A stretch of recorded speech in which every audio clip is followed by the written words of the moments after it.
আজকের আলোচ্য বিষয় কোনো কল্পকাহিনী নয়, এটা আমাদের গ্রামের কৃষকের বাস্তব অভিজ্ঞতা।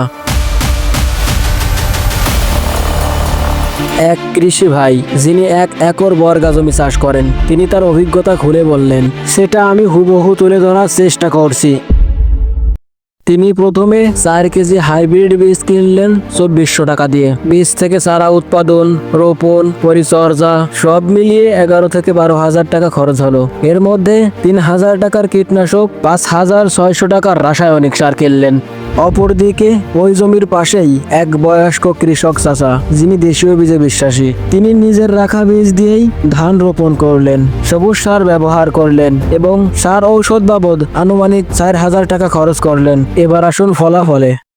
যিনি হাইব্রিড বীজ চাষ করলেন, অতিরিক্ত রাসায়নিক ব্যবহার করলেন, তিনি দেশি চাষার চেয়ে 8 থেকে 10 মণ ধান বেশি পেলেন। কিন্তু হিসাবটা একটু খেয়াল করুন, যিনি 11 থেকে 12,000 টাকা খরচ করলেন, তার তুলনায় চাষা মাত্র 4,000 টাকা খরচ করে 8 থেকে 10 মণ ধান কম পেলেন। হাইব্রিড চাষির যে পরিমাণে ধান বেশি হলো, তা দিয়ে আসলে খরচটাও পুষলো না। যদি ওই অতিরিক্ত 10,000 টাকা খরচ না করতো, তাহলে বাজার থেকে সহজেই 10 মণ ধান কেনা যেত।